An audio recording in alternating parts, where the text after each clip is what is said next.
Hello everyone, I am Nick Harrison, and today I'm going to be making a cabinet for all of my clamp storage.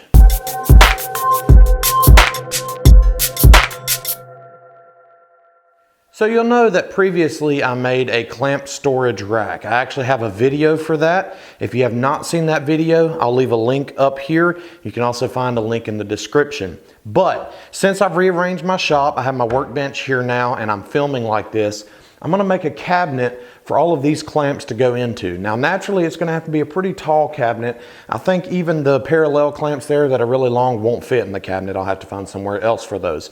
But the rest of them will go in there and it's just a little bit more concealed. It looks a little bit nicer. I'm gonna be making this cabinet out of oak, meaning 3/4 inch oak plywood as well as solid red oak for the face frames and the door rails and stiles.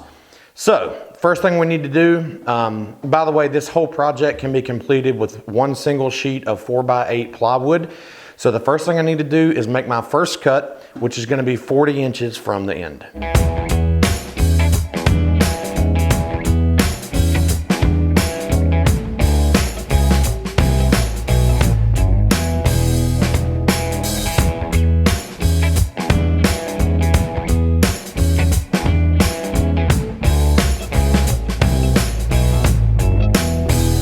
Now that I have my pieces cut to 40 inches, we need to cut one back panel of the cabinet to be 30 inches. We need to cut two pieces to be 12 inches wide. And then the top and bottom pieces, we need to cut to 14 inches wide, and then we'll cut them to length after we rip them to 14 inches wide. So all those cuts I just mentioned, we're gonna do on the table saw.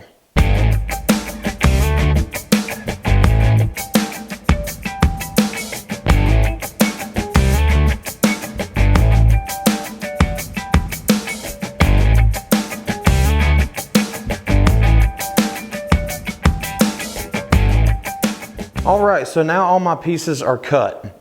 The next step in this process is to drill pocket holes. So I have my Craig pocket hole jig here, my drill with my pocket hole bit, my top pieces, my side pieces, and the back piece. Now, with pocket holes, it's totally up to you how far you space them out. That's not really a discussion for this video. I usually go about every 6 or 8 inches, just maybe overkill, but that's the way I do it. With the top and bottom pieces, we need to drill pocket holes on just one edge. That will be the front edge that attaches the face frame to the cabinet once we get to that point. The side pieces will get pocket holes on 3 edges. The back edge does not need it. The front edge will be used to attach the face frame, and then the top and bottom pieces will attach, screw into the top pieces. And then the back panel will get pocket holes on all 4 edges. So let's get to work doing some pocket holes.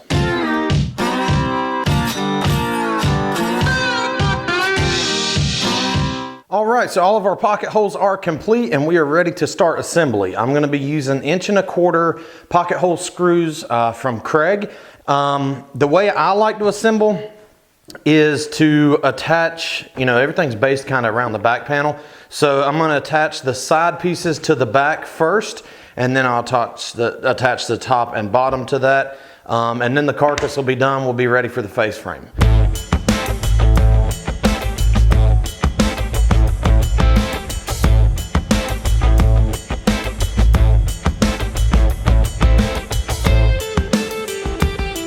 All right, so our cabinet carcass is now complete. It's time to work on the face frame. Now, for this face frame, I'm just gonna have, around the edges and then a center stile. That's it. The width on my face frame here, I'm gonna make it 1.75 inches wide. It's gonna be 3/4 inch thick. And then the center stile, I'm gonna make 2 inches thick. I'm gonna do this out of solid oak.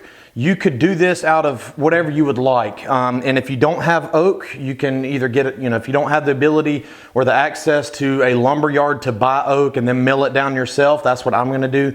If you don't wanna do that, you can just buy like 1x3s at your big box store. A lot of them sell oak right off the shelf and you could buy that and make, do it like that and just rip it down to, 1.75 inches wide. The center stile is going to be 2 inches. I want an overhang of 1/4 inch on all sides.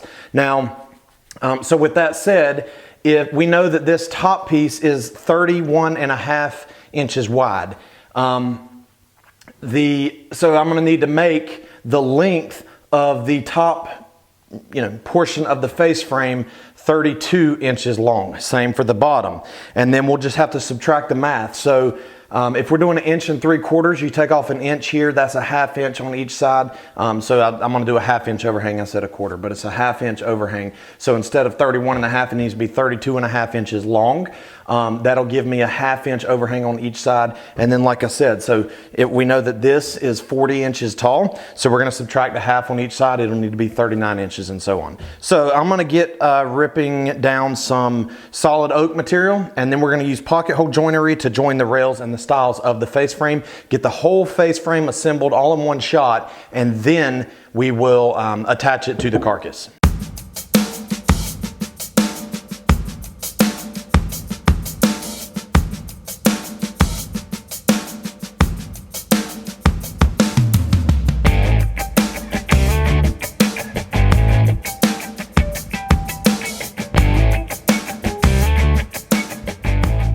All right, so now that we have all of our pieces ripped down, milled down, I have my 2 top pieces, my 2 outside stiles. These will be rails, these will be stiles, and then I have a center stile. This one's a little different just because it's 2 inches wide. Everything else is 1 3/4 inches. Temporarily, we're gonna set our center stiles aside. Our top and bottom rails, what we need to do now is find the center point and just make a small mark there. Once you have your center point, we need to measure 1 inch to the left and 1 inch to the right of the center point. And the reason we're doing this is this center stile is 2 inches wide. So we need to mark 1 inch to the left, 1 inch to the right of center. That'll give us a 2 inch wide mark. And then we're gonna square it up on both the top and the bottom. So I'm just gonna flush up the ends here, and just that way I can just make one line in one fell swoop here. Mark there and a mark there. Now that we have those marked, that will tell us where the center stile needs to be. So for now, we're going to take these top and bottom pieces and set them aside. They will not get any pocket holes. We need to bring back our left and right vertical stiles as well as our center stile, and we need to drill pocket holes on both ends of all 3 of these. Now that we have pocket holes drilled in all of our vertical stiles, we're going to join those to the top rails. All right, just making sure that your center stile lines up with those lines we made.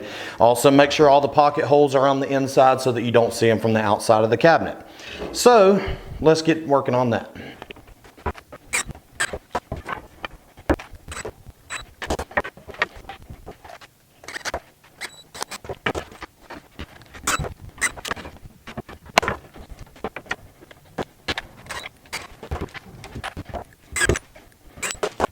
All right, so our face frame is now complete. We're going to install this onto the cabinet carcass. I find it easiest to take this carcass and lay it down with the face up, and that way I can just lay everything out, get 1 or 2 screws in, and then I can move it around as needed to do the rest of the pocket holes.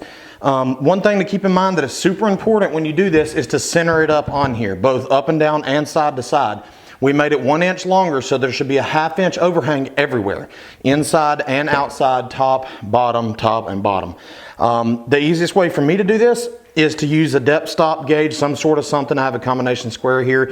I'm gonna set it at a 1/2 inch, and then I'm gonna, like I said, lay my cabinet carcass down, center this up, and drill some pocket holes in.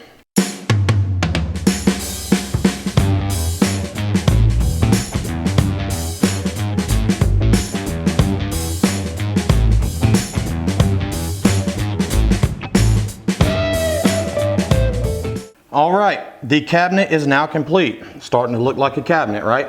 Like I said, the cabinet portion's done. We just need to make some doors and we're done. I'm gonna make doors out of the rails, and the stiles of the doors are gonna be made out of solid oak. I'm gonna do 1 3/4 inches on the width as well, 3/4 of an inch.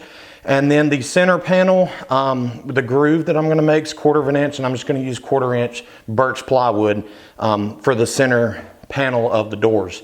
I'm not going to show in this video how to make the doors specifically. I'll have another video for that, and as well as installing cabinet pull hardware. I'll have a separate video for that as well, so be sure to stay tuned for those videos that'll come out. But anyways, I'm going to make some doors, get them installed, and we'll be almost done.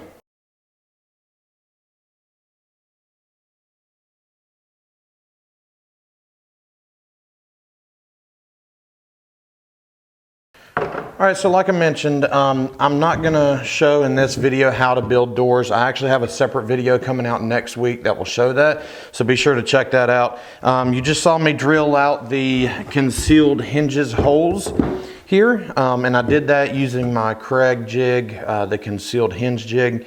You can find a link to that down in the description.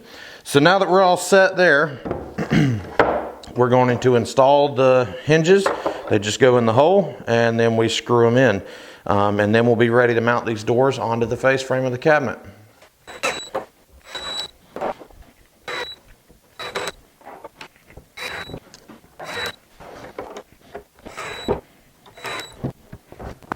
Now, in order to install these doors, we need to make sure that they are in line with each other, and we need to make sure that they have a 1/2 inch overlap that we plan for when building the doors. So we're going to, and these concealment hinges just install right here on the face frame. So what we need to do is install them in a way that there's a 1/2 inch overlap, like I mentioned. So once we get them in place, easiest thing to do first is just to mark a 1/2 inch below the below this frame. So right there. We could also mark a 1/2 inch above if we wanted to. That way we know when we're holding our door up there that it needs to line up with those. Now what I like to do is get the door held up in place and then mark on the face frame where the door needs to be punched. I have a nail punch, and I will do that before making my drill. So what we can do now, once we get it in place, is make a nail punch there, and then I'm gonna go ahead and drill in 1 screw. That will help hold the door while I work on the bottom.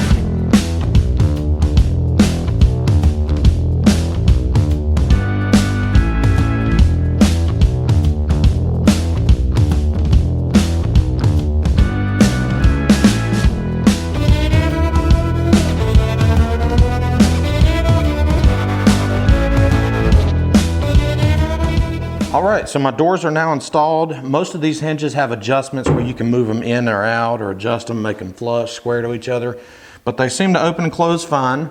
So now I'm going to install some hardware. Again, I'm not gonna put that in this video. I'm actually gonna have a separate video coming out with a super helpful tool on how to do that I don't think you're gonna wanna miss. So be sure to check that out. So I'm just gonna install this, put some finish on the door, sand it down, remove the sticker, stuff like that, and get ready to mount it on the wall. We now have our cabinet hardware installed, and we're gonna now make some French cleats for the back for it to mount to the wall. In order to do this, I'm gonna use a 5-inch wide strip of 3/4 inch plywood and cut it in half on a 45-degree angle on my table saw. And then I'm gonna cut it to length that is about 34 inches. And the reason that measurement is because my studs behind the wall are 16 inches on center. It's gonna be a little bit wider than this, but that's just a measurement that'll work fine. So let's head over to the table saw and rip down some 3/4 inch plywood that is 5 inches wide, cut in half on a 45-degree angle.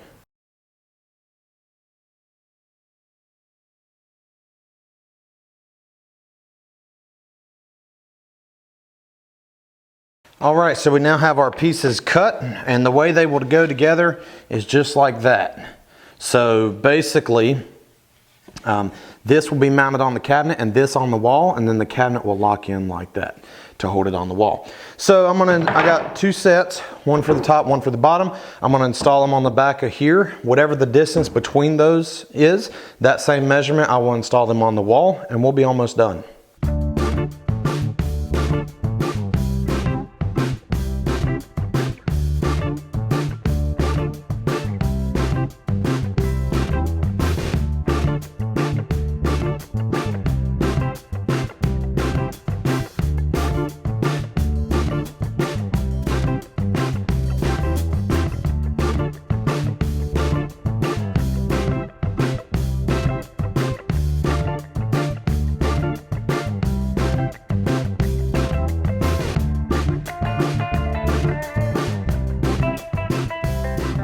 All right, I now have the cabinet mounted on the wall. All my clamps are inside of there. I like it. I don't know about you guys, hope you did. I hope you liked this video. If you did, don't forget to like, comment, and subscribe. You can find this project and more on my website at www.rockyriverwoodworks.com. Also, be sure to follow me on Instagram at RockyRiverWW. I hope you liked this video. I'm Nick Harrison with Rocky River Woodworks. Thank you for watching.